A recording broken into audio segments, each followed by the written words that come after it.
If you turn on the news right now, you see a celebration.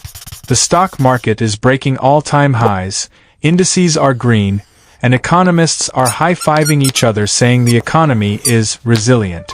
But then you look at your own life. You look at your bank account, your rent, and the price of groceries, and you feel a pit in your stomach. If the economy is booming, why does it feel like you are drowning?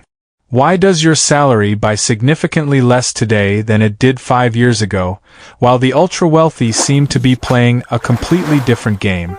You are not crazy, and you are certainly not alone. There is a massive lie being told to the public, a sleight of hand that hides a terrifying reality. The stock market has completely divorced from the real economy. Understanding this divorce is the most important financial lesson you will learn this decade. If you don't grasp why the charts go up while your standard of living goes down, you will remain trapped in a cycle of working harder only to get poorer. Today, we are going to break down the mechanics of this wealth illusion and show you how to position yourself on the winning side of the equation. First, we need to shatter a myth that is repeated until we believe its truth. The stock market is the economy. No, it is not. The real economy is Main Street. It's small businesses, wages, production, and the cost of living. The stock market, however, is a reflection of liquidity and corporate profitability. And in our modern system, what is good for a giant corporation is often bad for the average worker. When a company lays off 5,000 people and replaces them with automation, their costs go down, profits go up, and the stock price soars. The market cheers for efficiency, but the real economy just lost 5,000 paychecks. But the rabbit hole goes much deeper than just corporate greed. The primary reason stocks are up while you are broke is a phenomenon called asset inflation, driven by monetary policy. When the government and central banks print trillions of dollars to save the economy, that money has to go somewhere. We are taught that money printing causes inflation, but we usually only look at the price of milk or gas. We forget to look at the price of assets. This introduces the Cantillon Effect, an economic concept from the 18th century that explains our current misery perfectly. Richard Cantillon discovered that when new money enters the system, it doesn't get distributed evenly. It enters at the top. It goes to central banks, commercial banks, and large financial institutions first. These players get the fresh money before prices have risen. They use this cheap capital to buy assets, stocks, real estate, and bonds. This buying pressure pushes the prices of stocks and homes to the moon. That is why the market is up. It's not necessarily that companies are selling more products.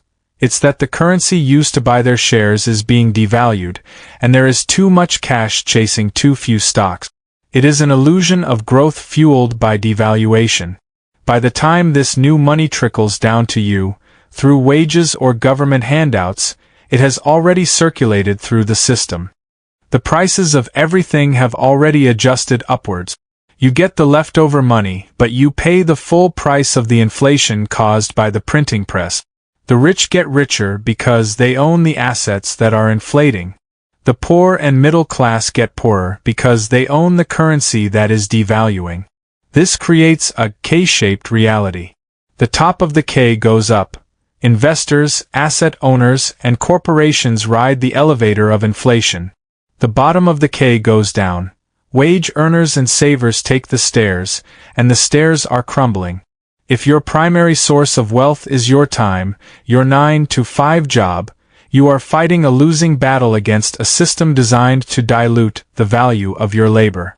Think about the housing market. House prices didn't triple because houses became 3 times better. They tripled because the dollar lost its purchasing power against hard asset. The stock market is the same.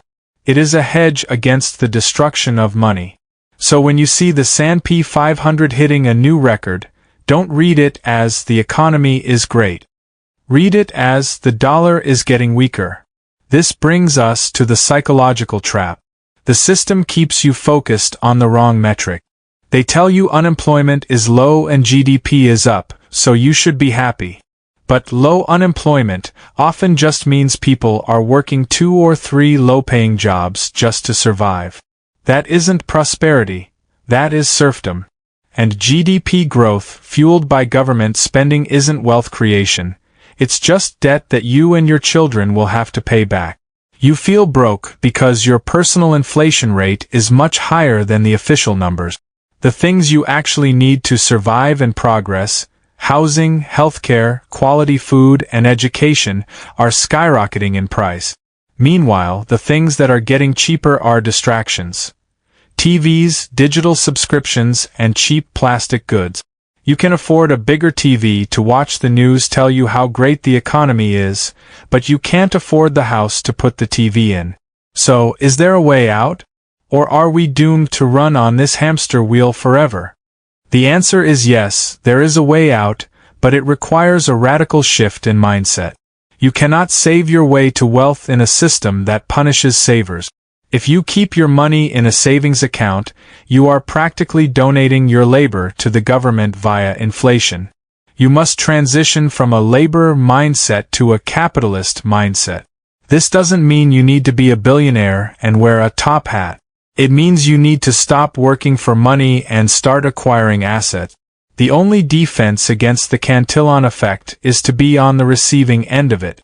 You need to own things that scarcity protects. Businesses, real estate, commodities, or equities that have pricing power. The market being up is a signal. It is screaming at you that cash is trash and assets are king. Instead of resenting the stock market, you need to use it. You need to build a strategy where every dollar you earn is immediately deployed into a vehicle that preserves its value. You need to build your own personal economy that operates independently of the chaos in the headlines. Most people are paralyzed by fear. They see the high prices and think, I missed the boat. But the boat is still moving. The cycle of currency devaluation is not stopping. In fact, it is accelerating. Waiting for a crash to buy in might leave you waiting forever in nominal terms, while your cash loses another 20% of its power. I know this transition is scary. We were trained to be good employees, not good investors.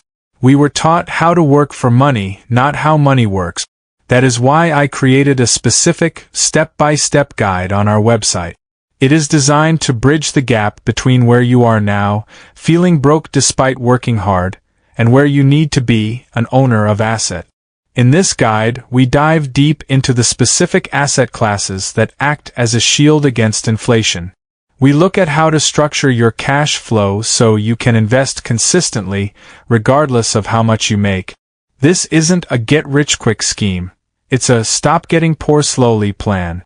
Stop letting the news gaslight you into thinking everything is fine. Trust your gut. The system is rigged against the worker, but it rewards the owner. Click the link in the description and pinned in the first comment to access the guide. It's time to stop being the victim of the economic reset and start being the beneficiary of it. I'll see you there.